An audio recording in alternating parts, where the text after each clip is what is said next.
You modeling that bottling. Welcome to the special episode of the Big Smoke Podcast. I'm your host, May. Denny and D are out on assignment right now, but I had the special pleasure of sitting down with Camden and Timber Creek Distillery. We dove into the special and unique and flavorful process of all his whiskeys that he's brewing out here. They've been in the market since 2014, but they have so many more products that are coming up, and I'm excited to show this episode. Cam, thanks for your time. It's time to join Main and Diddy, they gon' get you right. Bringing you the latest with the music, sports, and news. Hold up with a guard, this is a taste you can't refuse. Welcome to Big Smoke, where the passions ignite. Sit back, relax, take a puff, catch flight. Big Smoke Podcast, it's your source for the best. Puff a little more, here to help you work less. Yeah, keep that pressure in my chest. Big bag, no stress, and I'm sipping on text. Camden, what's going on, sir? Not a whole lot, just making whiskey. You're doing a damn good job at it too, man. Thanks. Hey, man, we're here, the Big Smoke Podcast. Thank you, first of all, for inviting us out here. I loved your drink when I sipped it on my last episode.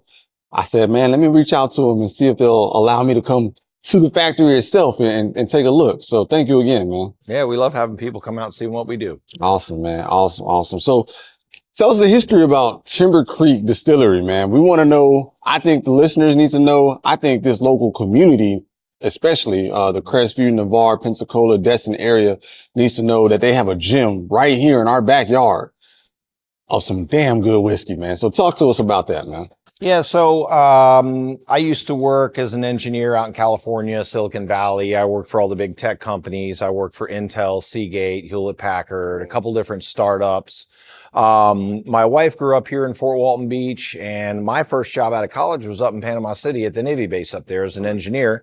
So we used to come back here for vacation every year, bring the kids back. We love it back here. My wife's dad and brother live here. We just love the beaches. We love the small town feel. It's just great. I mean, California's all right, right? It's Silicon Valley's not quite what it used to be, but you know, it was a lot of fun for a while, but it's just crazy. It's hectic. So we got so busy out there with the kids and everything. Every year we'd come back here for spring break, and my wife and I always talk about, should we buy a house? Should we buy a condo? What should we do?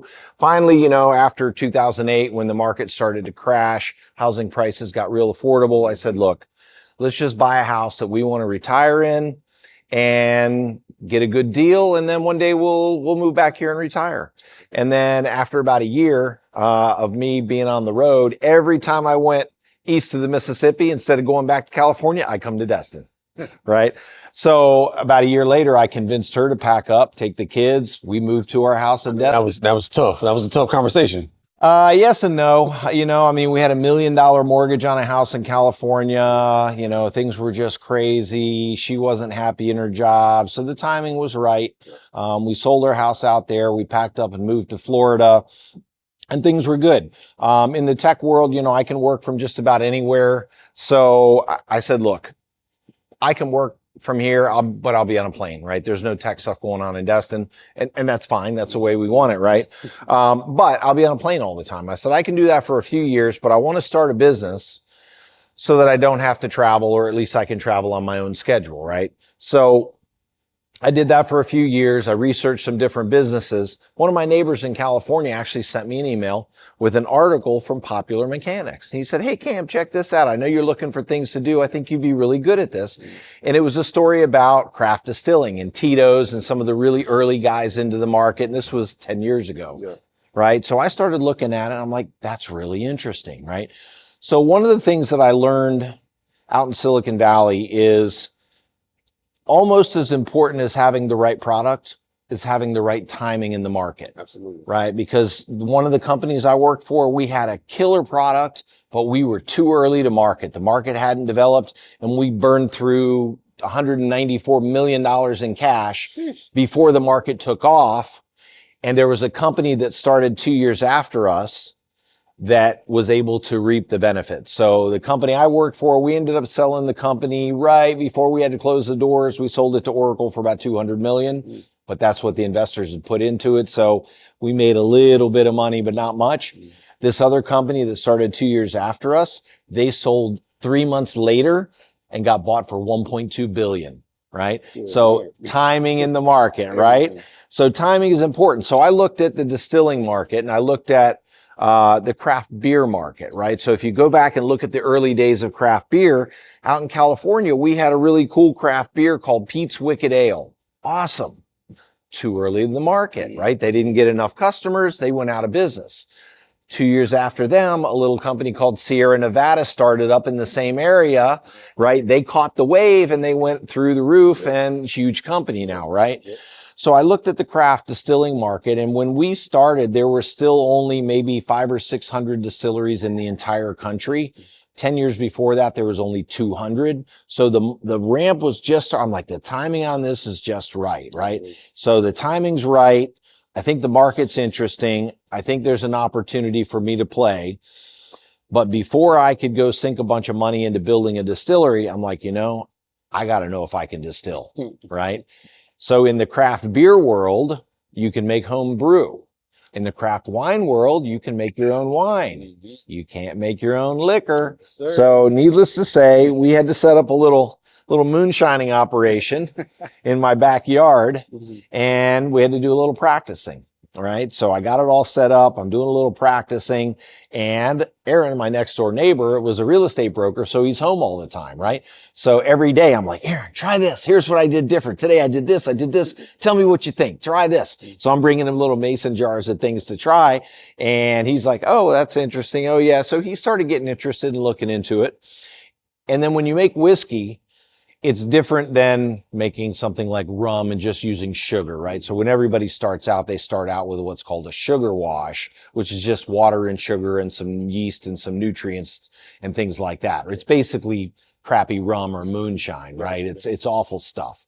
But that's how you kind of learn, right? But then when you go to whiskey, you actually have to cook the grains, and it's basically the same as making beer.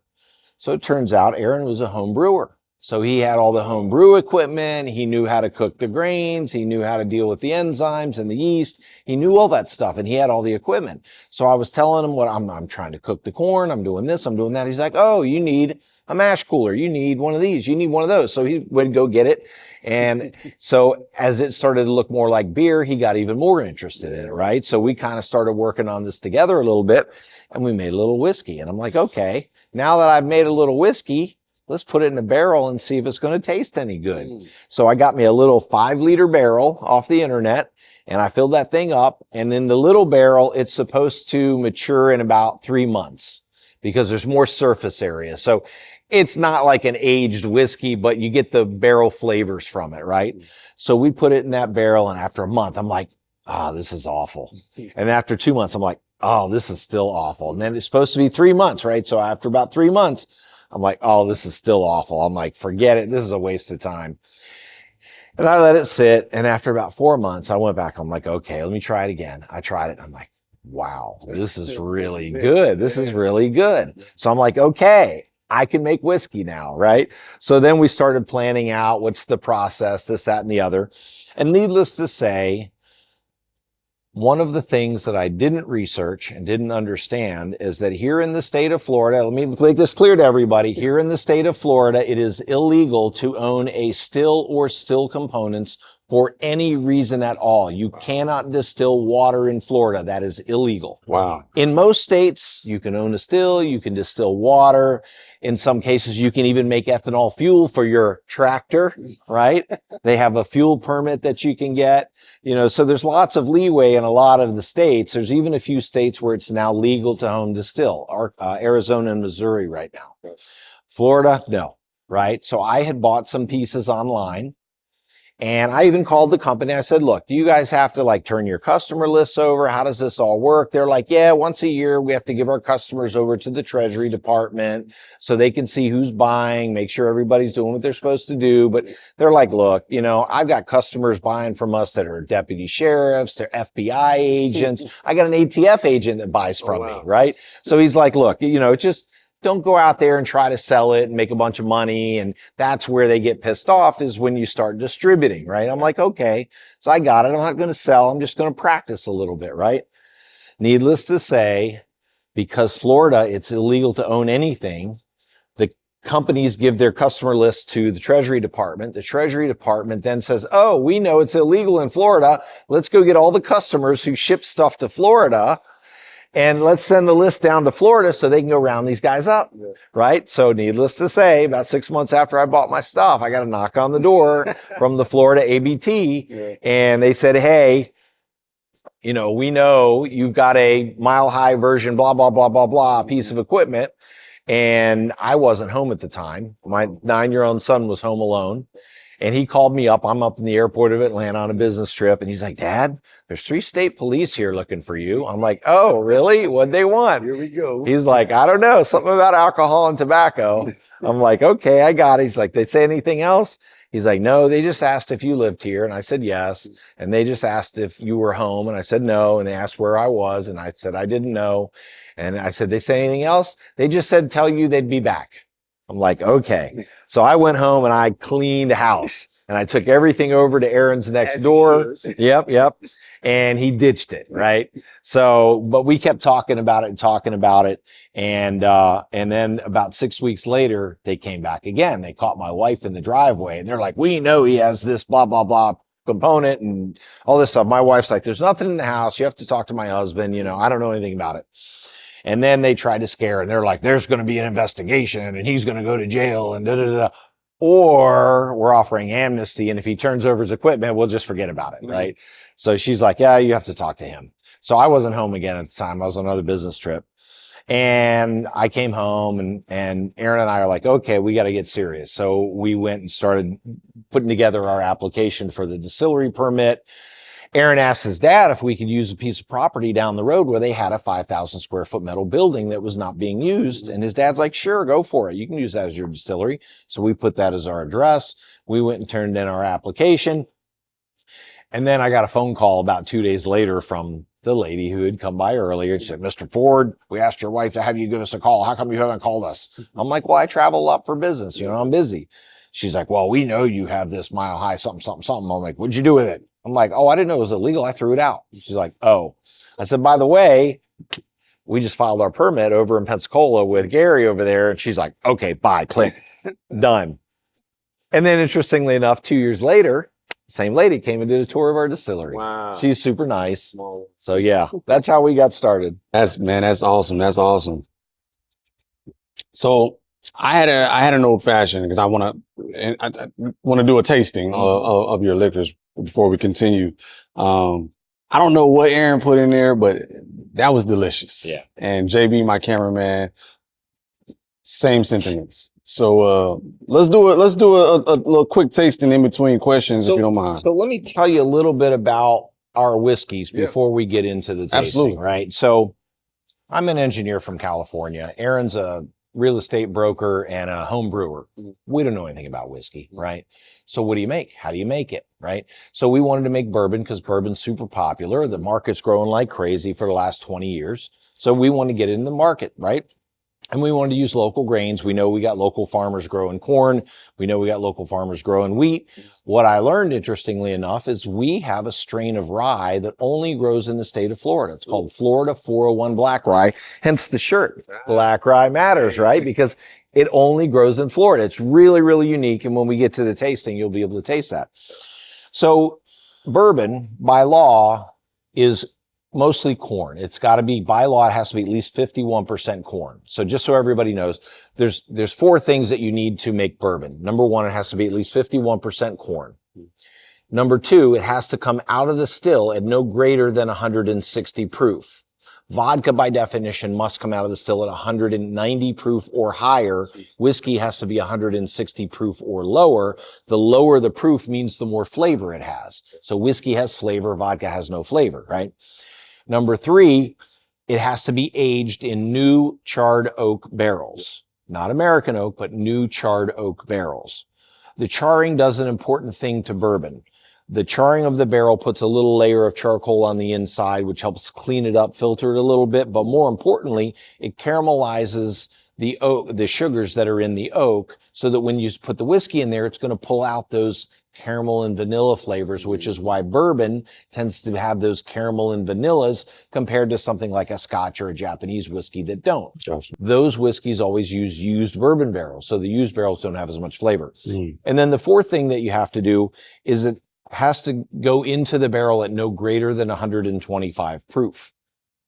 Right? So if you meet those four things, it can be called bourbon anywhere in the United States. It doesn't have to be made in Kentucky. It can be made in Florida. It can be made in Alaska. It can be made anywhere in the United States. Awesome. Right? So there's also a fifth thing. So there's a second category. So there's bourbon, and then there's something called straight bourbon. So straight bourbon must have those four things, plus it must be aged for at least 2 years. So most of your whiskeys are straight bourbons that you're drinking in bottles. Our whiskeys are straight whiskeys, straight bourbons. So the interesting thing about bourbon is that it's primarily corn. But nobody sells bourbon that's 100% corn. And if you've ever tasted 100% corn whiskey, it's a little sweet, but it's kind of generic. It's not real interesting, right? So the distillers up in Kentucky that kind of started all this, they started throwing in other grains. So they would include rye and barley and sometimes wheat. So what most people would call a Kentucky bourbon is a rye bourbon. It's corn, rye, and barley. And every distillery has a different, what they call a mash bill or a grain recipe of how much corn, how much rye, and how much barley. And then a while later, some distillers started adding wheat instead of rye, and they created a wheat bourbon, also in Kentucky, right? So your Pappy Van Winkle, Maker's Mark, Buffalo Trace, there's a number of different wheat bourbons that are corn, wheat, and rye. Buffalo Trace brand bourbon is not wheat bourbon, so that was a mistake, but Buffalo Trace makes a wheat bourbon. It's very popular. They also make Pappy Van Winkle, right? W.L. Weller. There's a number of wheat bourbons. They're very popular. And then there's a very small number of what you would call a 4-grain bourbon with corn, wheat, rye, and barley. So when you're drinking whiskey, if you have a really well-aged 12, 15-year bourbon, you can't taste the grains. You can't taste the mash bill. It doesn't matter whether it's a wheat bourbon, a rye bourbon, low rye, high rye. It doesn't matter. You're just tasting the barrel. But 99% of all whiskey that's consumed is between 3 and 6 years old, right? So at those ages, you can taste the grains. So a big difference between different whiskeys is going to be the flavor of the grains. So that's why everybody has their secret mash bill recipe of how much corn, how much wheat, how much rye, and how much barley, right? So if you go look at the different whiskeys and you try different whiskeys, some of them you like, some of them you don't. Why don't you like the ones you don't like? Why do you like the ones you do like? Most people don't really know, right? I'll argue that in most cases, everybody's palate's a little bit different. And those whiskeys, the mash bill may not be balanced for your palate, right? So when you look at these mash bills, and all the different distilleries have their own different mash bills for the most part, what do? We're a new distillery. I've never made whiskey before, right? So what a lot of small distilleries do is they're like, oh, my favorite whiskey's Maker's Mark, so I'm going to copy their mash bill and I'm going to make whiskey, but I'm going to make it better than Maker's Mark. Oh, well, they've only been doing it for 80 years, so you think you're going to do it better than them? They've been doing it for 80 years, right? And you're just going to start from scratch, never having done it before, right? And make better whiskey than Maker's Mark? I know distilleries that have tried that, right? And it's interesting, right? So from my tech role out in California, I did a lot of competitive analysis. So I'm looking at this and I'm like, what are the chances that I'm going to be able to make better whiskey than any of these big guys who have been doing it for 50, 100, 150, 200 years by copying what they do? I'm not going to be able to do it. So I got to do something different, right? I got to have a competitive advantage. So when we started distilling, we started out getting the grains we could get, right? So we could get corn, right? But I didn't know where else to get the other stuff. So we started distilling corn. And we're like, okay, well, let's throw it in some barrels and see what it tastes like, right? And then, okay, I got some rye. Well, let's do some rye. Let's throw that in a barrel and see what it tastes like. So I started looking at this because we didn't know what mash bill to do for our bourbon. So we said, you know what? Let's not decide. Let's distill 100% single grain whiskey, figure out how to distill corn the best we can distill corn, figure out how to distill rye the best we can distill rye, figure out how to distill barley the best we can distill barley. Let's put it in a barrel, see what it tastes like down the road, and then let's blend them together and figure out what tastes good together. So that's exactly what we did. And as far as I know, we're the only distillery in the United States to distill 100% single grain whiskeys and blend them together to create different bourbon flavor profiles. Wow. There are distilleries that blend. There's a number of distilleries like High West and Jefferson's and these guys that buy all their whiskey from other distilleries and they blend them together to create something that's a little bit unique, right? But it's hard to make that a repeatable process because you don't know what their bourbon's going to taste like year from year, right? With us, corn pretty much tastes like corn. Wheat pretty much tastes like wheat. If we mix it all together, we don't know what happened to that strain, that blend, did the blend off, different things, right? So it was interesting. So what we did is we decided we were going to do these single barrels. So you see behind her, we have barrels of rye, we have barrels of barley up there, we have single grain whiskeys. And we learned some really, really interesting things that most distilleries don't learn because they don't do this, right? So if you study whiskey and bourbon, what you learn is that over time, the grain flavors will fade and the barrel flavors will become more prominent as it ages longer and longer, right? And then, like I said, you get out here to 12 years, you can't taste the grains anymore. But when you're down here at 3 to 6 years, where most of the whiskeys are, you can taste those grains. So we learned a really important lesson, which is the grain flavors fade, but different grains fade at different rates. Right? So what happened was when we started blending, we blended our very first batch of whiskey at about 12 months. And it was really nice. It was balanced. We did a wheat bourbon. It was the very first one we did because corn's a little sweet, wheat's a little bit dry. Sweet and dry balance each other. And we could tell when the whiskey got to be a nice balance, right? So we blended and it came out to be fairly similar to a Maker's Mark mash bill. Theirs is 16% wheat, 14% barley. Ours was 14% barley, wheat, 12% barley. So I'm like, yeah, not far off. It's not bad, right? But when I came back at about 16 months to do my next batch, it didn't work. So I blended up 14% wheat, 12% barley, and it tasted awful. And what I had to do was I had to go back and start from scratch. So we started with the corn and I added a little more wheat, a little bit of wheat, a little bit of wheat, a little bit of wheat. And I found out that the wheat flavors didn't fade as fast as the corn flavors. So I had to back off on the wheat because it would overpower the whiskey. Then the barley, the same thing. So I had to back off on the barley or it would overpower the whiskey. So the balance point had shifted based on aging in the barrels because these grain flavors don't fade at the same rates, right? So and then the next batch I did at about 20 months, same thing. I had to back off even more. So now the strongest flavor is still the barley. I started out at 12% barley. Now most of my blends at 4 or 5 years are about 3.5 to 4% barley, right? Because that barley will just overpower your whiskey. And if you have too much barley in your whiskey, it drinks really hot, it burns your throat, and it drinks like it's 130 proof when it's 93 proof, right? So that was a really important lesson that as the whiskeys age, we actually have to adjust the blends. So for the guys that copied that Maker's Mark mash bill and put it into a barrel at 16% wheat, 14% barley, when their whiskey is 2 years old, it's got too much wheat and too much barley and it's not a good blend. It's not a good whiskey. 3 years old, same thing. 4 years old, same thing. You get out there to where Maker's Mark is, they're at about 7 years by the time they bottle. By then the grain flavors have faded enough that they're in balance and it's okay, right? But a lot of young distilleries don't know that, right? We have to sell our whiskeys fairly young because we can't sit around for 10 or 12 years before we make some money, right? So it was a really important lesson that we learned doing the blending the way that we do. And what that also lets us do is it lets us create lots of different whiskeys from the same set of barrels. So we actually have a whole bunch of different sets of whiskeys that we're going to taste today. And they all taste a little bit different because the blends are a little different. So we'll start off with our Florida whiskey. So we call this Florida whiskey. Interesting story. We actually started off calling this Florida bourbon.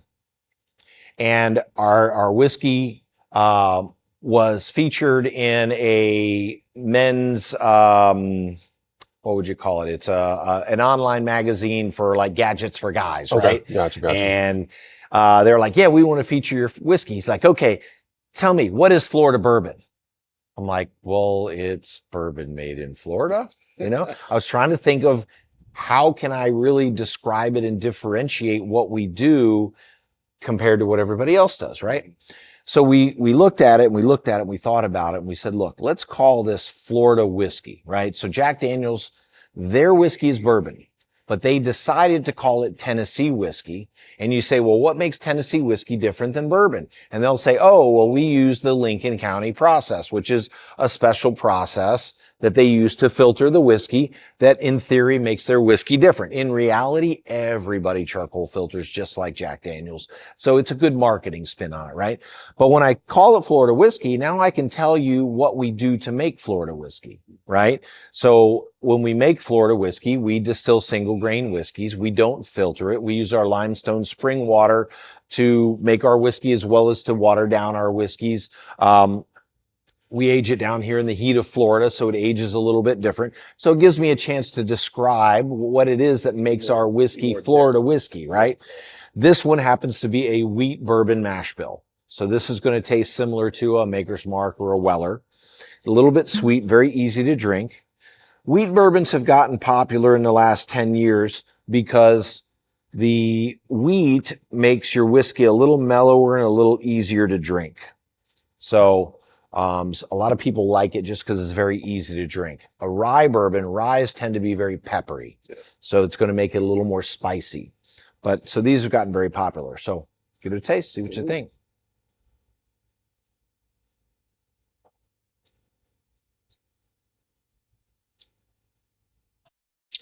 That's delicious. Yeah, I don't know what Aaron put in this one, but it's the taste.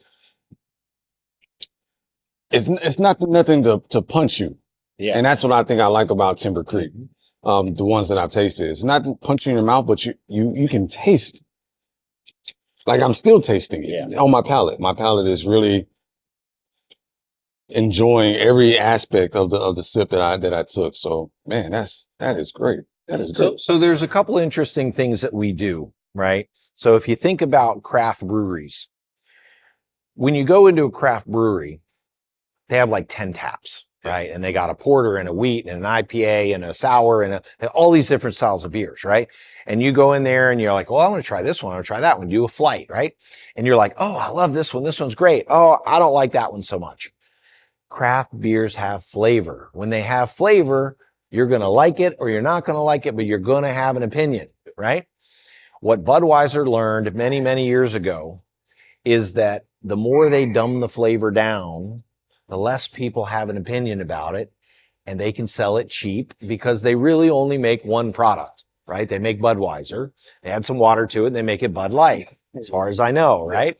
So they really only make that one product, but they've dumbed the flavor down so much that it's not the best beer you've ever had, but it's not the worst beer you've ever had. You have very little opinion because it has very little flavor. That's the reason that vodka is always the number one spirit sold in the U.S. because it has no flavor. You mix it with cranberry, it tastes like cranberry. Whiskey doesn't sell as much because whiskey has flavor. People have opinions. However, if you look at a lot of the high volume stuff, your Jack Daniel's, Jim Beam, Crown Royal, your three big brands, right? They all charcoal filter. When you charcoal filter, that removes flavor. When you remove flavor, less people are going to have opinions about it and they're going to sell more of it, right? Crown Royal has very little flavor. I mean, they charcoal filter the hell out of that, right? We don't filter our whiskey at all, right? Because we want it to have flavor. We want you to enjoy that flavor, right? Which is why we make so many different whiskeys, because everybody's palate's a little different. It's like that 10 taps at the tap room at the brewery, right? If you're going to have an opinion, I want to give you something that you're going to like. So I'll always want to have a flavor profile that you're going to like. So we have a lot of different whiskeys that we make for different people's palates. So next up, this is our Southern Reserve Florida whiskey. So this one is not aged any longer, but it's a different blend, right? So this one is a 4-grain bourbon, very heavy on the rye. So it's got a ton of flavor, a lot of complexity, and it's at 100 proof. The higher proof's going to give you a little bit different sensation on the palate, but it drinks really, really smooth for 100 proof. So this one's going to taste very different than the one you just tried because it's about 30% rye and about 10% wheat, 5% barley, and about 60% corn. So it's not quite as sweet as the previous one, but it's got a lot more flavor. It's got a lot more complexity in it. So, cheers.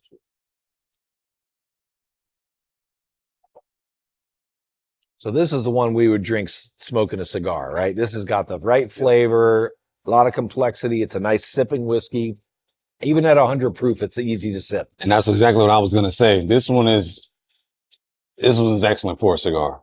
If I'm pairing, shout out to Navarre Cigars. If I'm shouting my plug out, I would definitely do a Connecticut with this cigar right here. Nice and smooth. Oh my gosh. This is great. Okay. Oh, I already have my cups out here. All right. So next up is our Florida Black Rye. So again, I told you this is a grain that only grows down here in Florida. And you know, in the winery world, they have something called terroir, right? Which basically says grapes that grow in certain climates are going to taste different, even though they're the same grains. So in the whiskey world, we have the same thing. Rye that grows in Florida tastes different than rye that grows in Canada. A little bit, right? I mean, it's still very similar, but it's got very subtle differences. So this is our Florida Black Rye. So this is 100% rye, right? There's not many 100% rye whiskeys on the market. We love doing this straight 100% because the flavor is so amazing, right? So this grain grows down in Central Florida. It was crossbred at the University of Florida to grow down here in our crappy, hot, sandy soil, right? So farmers tend to plant this as windbreaks for the fields, right? You're down there in the middle of Central Florida. You got these big flat lands. When the winds come whipping across, it's going to blow away your topsoil and your seed or whatever. So they'll plant this rye and it grows really tall, really fast. And then in the wintertime, they'll let the animals forage on it because it's a good forage crop. It's a cereal grain. But for the most part, people in Florida grew this grain for the farmers, not for making whiskey. So we were the first people to make whiskey out of it. And because they plant it around the edges of the farms, there's no irrigation. So the farmers who grow this for seed, they don't irrigate. So it grows down there in that crappy soil, no irrigation. The yield is very low. It strains, it struggles. And if you look at the winery world up in Napa Valley and you go talk to the winemakers, what they'll tell you is that the best wines come from way up on the cliff and they grow on a side of a rock and they got winds whipping them and they're struggling and they're straining and those flavors get concentrated down, right? So we think that this is the same thing with this grain because it's a scrawny little grain. We don't get very good yield out of it on the whiskey, but the flavor on it's amazing, right? So when you taste this rye compared to like a Kentucky rye, or most of your Kentucky ryes actually use rye grain out of Canada, the northern ryes tend to be very peppery, very spicy, a little more dry, not quite as sweet. This one you'll notice that the pepperiness is not so forward and you get a lot more baking spices to it. And this one also has a nice little honey finish on the back end. So it's a really unique whiskey. It's delicious. We drink a lot of this. This is really good. Salute. Oh yeah, that's delicious. I see what you mean on the honey on the back end. It's not letting me down, y'all. This is so far let me say my words. So next up is our single malt. So I'm really a Scotch drinker. I came from more of the Scotch side because I was out, with Hewlett Packard. They're buying me all kinds of 18-year Macallan at dinner and stuff, right? So I'm loving all the Scotch, and I really learned and developed the Scotch palate. So when I came into this, I really wasn't a bourbon drinker. I was more of a Scotch drinker.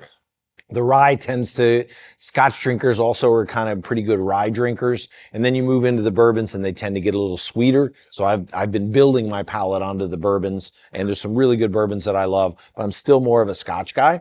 So we actually did a single malt whiskey. So this is 100% barley. It's like an American version of a Scotch or an Irish whiskey. Now, there's no smoke or peat or anything like you get out of Scotland. So it's probably a little more like an Irish whiskey where they have less of the peatiness. Your Irish whiskeys are 3 times distilled, which just means that it has less flavor, right? The scotches are 2 times distilled, which is what we do. So ours has a lot of great flavor, but it's just the barley flavor, right? So barley, you're going to get a nice butteriness to it. You get a nice texture from that, and you get a little hint of licorice in there, but it's a really nice, easy sipping. It's kind of like I tell people, it's sort of like an Irish whiskey on steroids, because again, we don't filter it. It's twice distilled. It's got a ton of great flavor in it. So if you're a Scotch drinker, you'll definitely recognize the flavor palette. Yeah, absolutely. Get in here, JB. Thank you.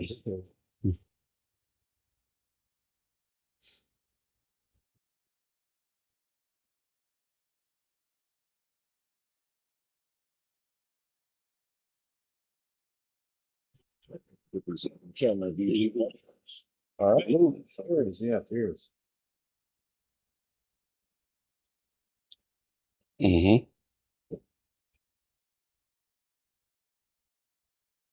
So we age this whiskey in our used whiskey barrel. So earlier I mentioned that your Scotches and Irish whiskeys and Japanese whiskeys tend to be aged in used bourbon barrels.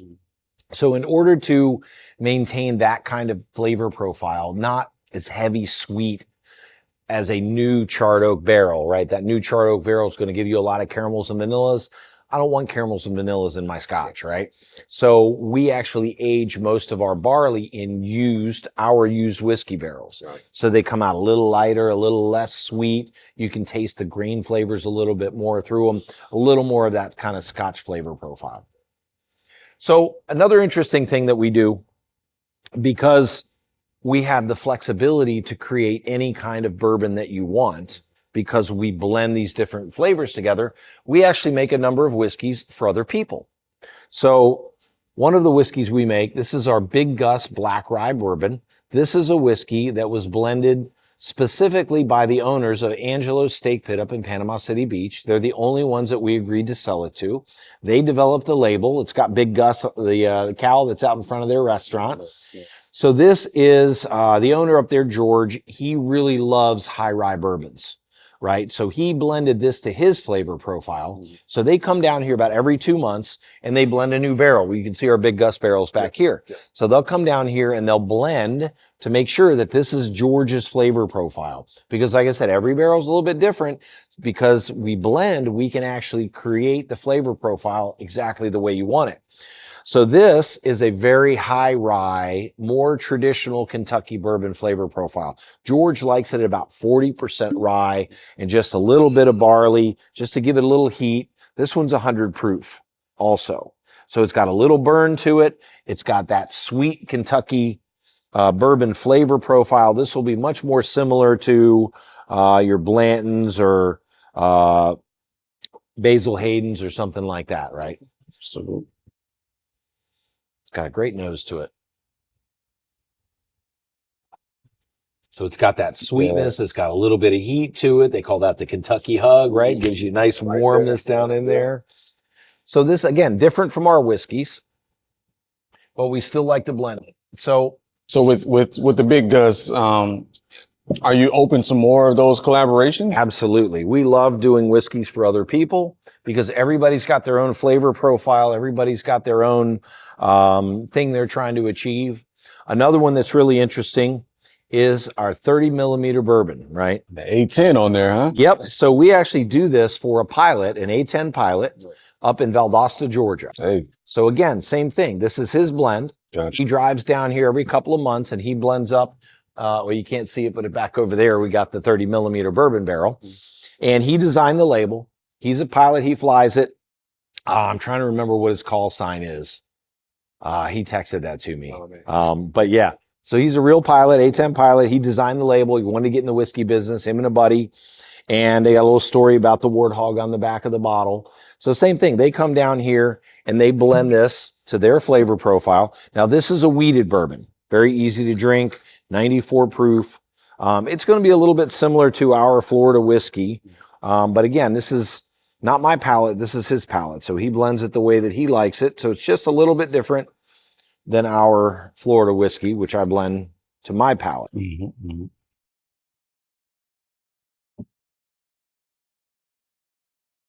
All right. Okay.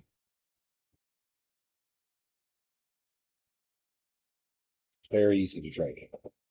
Oh yeah. Oh yeah. Okay, and then the last one we've got is another interesting story. This is our throwdown whiskey. Oh wow. So a while back, we were approached through a friend who used to do some work for us about a music festival down in Leesburg. Okay. And this is where they got together like 30 rock bands. And the guy who organized it is the road manager for the band POD, right? So POD is a rock band from back in the 90s and 2000s. Their big hit song, one of them was Youth of the Nation. Youth of the Nation, right? You may not know it. He knows it, right? Yeah. So those guys, so what we did was we sent them out our bourbon blending kit that has the 4 bottles of the single grain whiskeys, and they blended this together to come up with their blend. And the artist who does their labels, their design on their CDs, I guess now, right? They designed this label. Nice. And we did this whiskey specifically for the Throwdown at the Campground Music Festival that happened a couple months ago down in Leesburg. Right? So this, again, not my flavor profile. This is their flavor profile. Now, what they wanted to blend this to was they wanted this to be kind of similar to a Jack Daniel's. It's a low rye bourbon, very familiar flavor profile if you ever had Jack Daniel's. It's a sweet bourbon, mixes well with Coke. Again, another unique whiskey that we make. I would like to try this one too. All right. Get in here, JB. Get sorry, in. Get in here now. I heard POD and I was like, man, I gotta rep my boy Sonny over here. Yep. Yeah, we actually, after the festival, we did a donation. Sonny runs a charity called the Youth of the Nation Foundation, where they raise money and they go into local schools and they teach music to underprivileged kids. That's awesome. So yeah, we made a nice donation to Sonny and his charity out there after we did the event. So yeah, he's great. Yeah, Salute. good. So a little sweet, very easy to drink. Super easy to drink. Mm-hmm. What's your thoughts, JB? It's very smooth, man. Very smooth. It definitely has that Jack kind of kind of taste. It definitely tastes a similar profile there, but like almost like a more woody undertone. Mm-hmm. Yeah, it's good. It's because we don't filter it, right? Yeah. Leave all those flavors in there. It's good stuff, man. I like that one. We just put that one right there. So yeah, I mean, we make all different kinds of whiskeys for all different kinds of people. We love doing private labels. We think our core 4 kind of hit the major markets of what people generally drink, but you know, everybody's got a little bit different twist on it. They want to make a unique whiskey. We've got a guy up in New York that we did a custom gin for. Oh wow. He came up with a flavor where he wanted to blend basically our gin with a little bit of bay leaf. It's really interesting. So we do a custom gin. We've got another guy in Pensacola that we're doing a bunch of flavored vodkas and another whiskey and some rum with. So those aren't on the market yet. But yeah, we love doing private labels. Restaurants, we do Angelo's. We'd love to do some other restaurant private labels. We got some folks we're talking to right now Awesome. about doing some vodkas and different things with their label on it. So yeah, we love working with people and trying to help them come up with things that they like and carry their brands forward. And that's awesome, Cam. And I think that's critical for this community. We need to make sure that keep the economy local, right? We want to make sure that you're getting exposure, 1, and then 2, the people can understand and they come back to Timber Creek, bring those customers in here.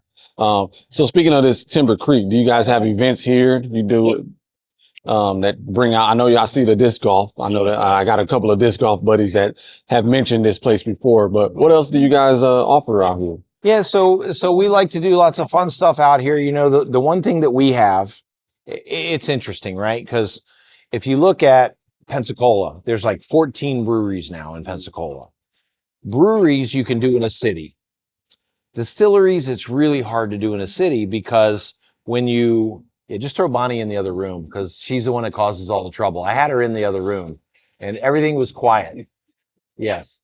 But wasn't barking. It wasn't fighting. But, Yeah, so we have scale. We have 212 acres out here in the woods. So we want to do things that we can do on the scale that you can't do in a city. Gotcha. Right. So we have an 18-hole golf course out front. It's getting in better and better shape. We're mowing it and letting the grass grow back, and it's getting better. Disc golf's a lot of fun. We have an axe throwing range. We like to do axe throwing. It's all outdoors, right? So when it's raining, it's not much fun. We have a big patio out back. We have a brick pizza oven. We have a pit barbecue. We have a food trailer so we can serve food. So we do lots of different events. We do our own pizza. This weekend we're doing a taco bar. We do barbecues. We do brick oven pizza classes. We do lots of private parties. We want to shout out to anybody who wants to do birthday parties, retirement parties, weddings. We've done one wedding out here. As we get our grounds in better and better shape, we'd like to do more weddings, more big parties.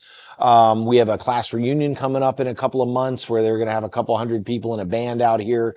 We have a nice little bandstand out there. It's small. We're going to be building a bigger stage for things like that. Once a month, we do comedy events.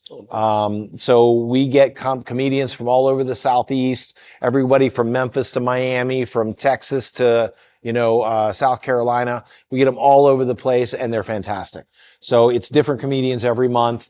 We work with some local guys who do all the booking for us. They know the comedians. They do this for a living, and they book us some great comedians. So once a month, the first Saturday of every month is our comedy night. The nice thing about comedy is we bundle it all together. We make it real easy. So for $40, you get all you can eat pizza, all you can drink cocktails, and the comedy show. It's a great date night. Drink all you want, right? We also added in a VIP ticket for that. And we started doing a little bit different, trying to stratify it a little bit. So this last one we did, I think the next one we're going to do the same thing. We do a 5-course kind of tapas dinner, right? Starting an hour earlier from the show. Aaron does paired cocktails. So I'll come up with the different foods. We make them in our food trailer, and then we'll bring them out and serve people different courses of tapas, little snack things, and Aaron will pair a cocktail with it, right? So we'll do, meatballs paired with an old fashioned, or, this last time we did braised short ribs. They were amazing. Man. Making me jealous. My mouth watering right now. So yeah, we have a lot of fun out here. We love to cook. I love to cook. We like to have fun events. We're going to start doing more music events when we get our bigger stage built. But we don't want to be like a lot of these places where they got bands every Thursday night, Friday night, Saturday night, some guy strumming a guitar, playing Jimmy Buffett or whatever, right? That's not what we're about, right? We're about big experiences. We want to get bands like POD out here. We want to do music festivals. We want to do, barbecue festivals. We want to do beer, wine, and liquor festivals. We want to grow this into a real destination where people can come out and hang out and have a lot of fun. Man, that's awesome, man. I'm excited to see you guys grow. So for you as the owner of Timber Creek, what would be your message to the consumer? How can we change them from drinking Jack Daniels and Jim Beam and Bullet Rye to changing them to Timber Creek fans? We're not going to change everybody, and we don't want to change everybody, and we don't need to change everybody. But one of the markets that, again, we look at is the craft beer market, right? So there's a lot of people that go out to Crab Island and they go out to Pensacola on the water and they're drinking their Budweiser or their Michelob Ultra, right? That's not even beer, right? It's salty water. I tell everybody it's a barley seltzer now, right? It's not even beer, really, right? If you want a beer, you go to a craft brewery where somebody's brewing beer, right? So we love the guys at Destin Brewery and Third Planet and Perfect Plains and, over at Idle Hounds and guys out at Panama City out at I can't remember the name of that place downtown. Great beer though, right? You go in there and you have an experience. It's really good beer. They make it with passion and love and they care what it tastes like, right? Yeah. So if that's the kind of person you are, if you are particular about your food, if you're particular about your beer, if you're particular about your wine, come out here and try our spirits, because we want people that really want that experience, that are particular about what they drink, right? If you drink something in a plastic bottle, come to our comedy night. We'll feed you a bunch of pizza and get you drunk. But, we don't expect you to buy a bottle when you're leaving, right? But if you really, really are passionate about your food and what you're drinking and how they taste, come out and see us, right? We make some really good stuff. We love what we do. We try to take a lot of pride in what we do. We use local ingredients. We use everything local. We make it all ourselves. We hand bottle everything. The whole company is just me and Aaron. We built the building. We built the distillery. We run the distillery. We bottle everything. We market everything. We make all the food.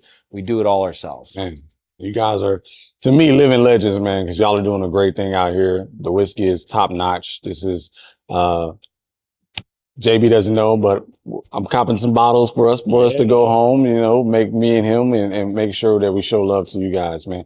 Before I let you go, I kind of wanted to dive into the blending kit. If you can tell the audience what that is, because you mentioned it as far as, one of your guys had that flavor palette and he made his own, and then he kind of came to you guys with what he wanted. So what does this do? Like if we were to purchase this or the consumer purchases this, what do they need to do?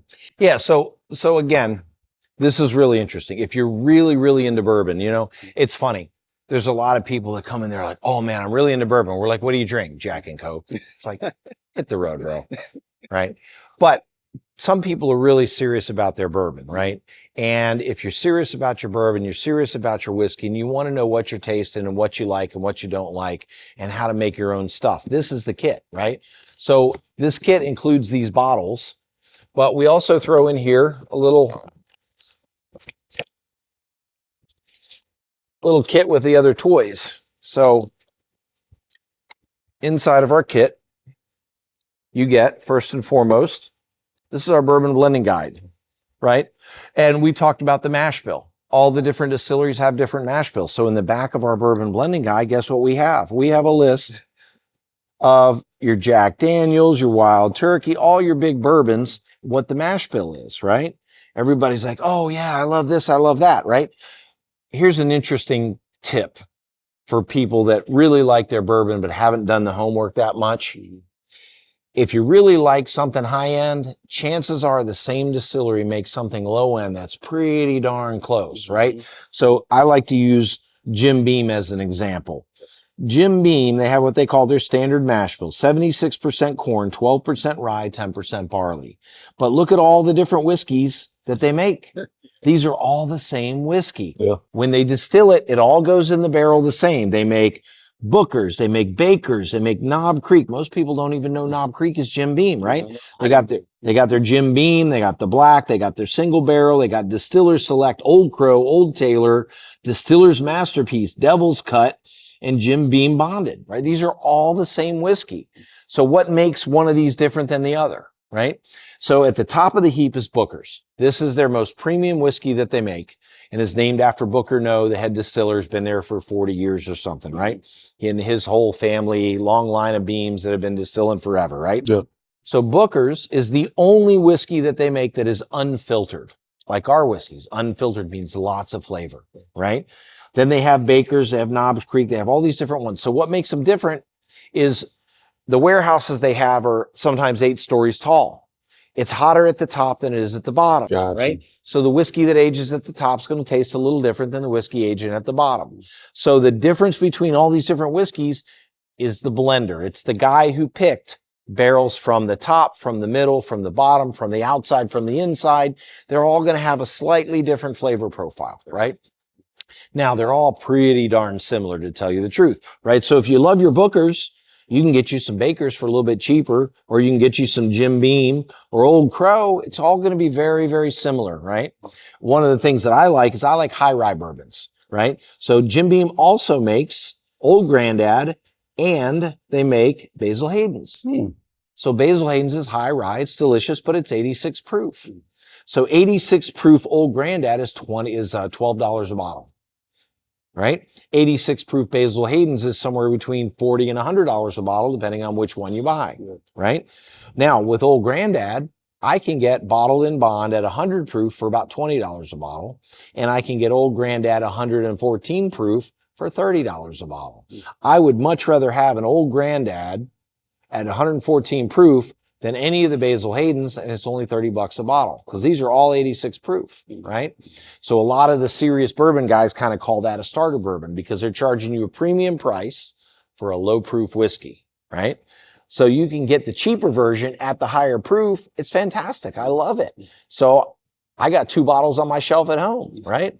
So that's what I drink. Again, same thing. If you look at here, we've got Blantons. There's a lot of people out there that are hunting for Blantons, and they pay somewhere between $60 and $200 a bottle, depending on what state and where they're at and what it is, right?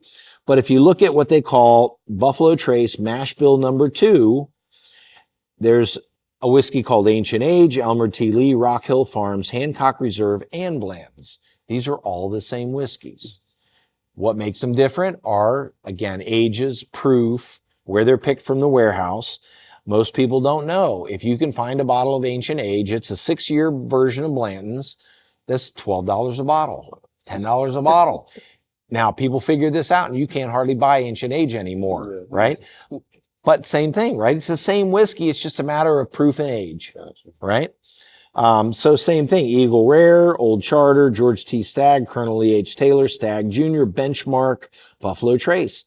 Benchmark 8's gone crazy. It used to be a $12, $15 bottle, right? It's, you know, you can't touch it anymore because everybody figured out it's the same as all these premium whiskeys, just a little bit different proof and age, right? So instead of paying $2,000 or $3,000 for George T. Stagg, you can pay 15 or 20 bucks for a Benchmark that's not quite as old, not quite as high a proof, but pretty darn close.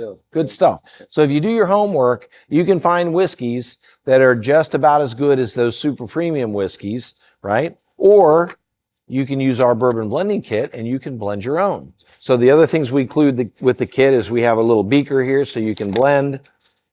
So yeah, it's just a little graduated beaker. We've got all our little toys here. We've got our pipette, so you can measure how much you're doing. We have a little stir rod, so you can stir it all up. So it's a whole kit, right? And basically, with our bourbon blending guide, we walk you through our distilling process, how we do what we do, why we do what we do, how we get better flavors, the way we do things, and how you can blend these different single grain whiskeys to create any kind of whiskey you want. So it's a lot of fun. Man, that's beautiful, man. The other part that's really interesting is that, again, when you go out and you try this bourbon and that bourbon, you may like it, you may hate it, you don't know, right? But why don't you like it if you don't like it, right? So what we teach you is when you go into this bourbon blending kit and you start blending, you can tell what it tastes like with too little wheat, too much wheat, too little rye, too much rye, too little barley, too much barley. You do that 3 or 4 times. I've done this a zillion times. You can now taste a bourbon and you can say, this one isn't quite right for me. It doesn't have enough barley, or it's got too much barley. Oh, this one's too dry. It's got too much wheat in it. It needs a little more corn, right? Not only that, but if you have our kit sitting on your shelf and somebody brings you over a bourbon that you don't like, you can figure out why you don't like it. You can add a little more corn. You can add a little more rye. You can doctor up that bourbon and save it, right? You always see these bourbon blogs and these bourbon groups on Facebook and stuff where people are like, oh, that's a drain pour. Well, it's a drain pour because you didn't like it, not what necessarily wasn't good. With this kit, you can fix it. Gotcha. Right? That's beautiful, man. So the other thing that we do, if you don't want to, buy the kit and take it home and do all that stuff yourself, we offer a bourbon blending tour at the distillery. So if you come up here to the distillery and see us, then we will take you through a detailed tour of our distillery. We'll talk to you about how we do what we do, why we do what we do. And we will sit down with you and walk you through the bourbon blending process. And we'll blend a wheat bourbon, a rye bourbon, and a 4-grain bourbon to your flavor palette. And you'll leave here with your own custom blended bottle of bourbon that you blended. So that's a lot of fun. Yep. Cam, I can't thank you enough for inviting us here out here and to your massive space, man. This is awesome. I'm excited to see what Timber Creek is going to do in the future. You got a fan in me, and definitely advocating for you guys wherever I'm at. So I thought we were going to talk about cigars. Yeah, I wanted to get into some cigars, man, and I think I'm gonna have to come back out here and bring some more smokes. I brought some personal smokes for you and Aaron, but I wanted to get into some. I just wanted to show love to Timber Creek. Yeah, I think that was my goal, man, to show some love to you guys, man. Well, it's interesting. And I think I mentioned this to some of you guys. So when you get into kind of this craft space where you're creating flavors, you got things that taste like stuff, right? I love my cigars too, right? Can't smoke them all the time, but I love them. So I started looking at what makes different cigars different, right? And I learned about the different parts of the tobacco plant that yield different types of cigars. There's different plants, different seeds, different strains, different genetics, different areas they grow them in. Same thing with grains and grapes and all that stuff, right?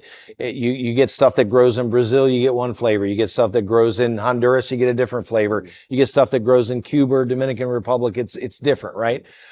Different terroir. And then of course you've got the different parts of the plant. The top ones are heavy and oily, and the middle ones are the seco in the middle are kind of medium, and then you've got the stuff at the bottom that's very light, and they use it for fillers, right?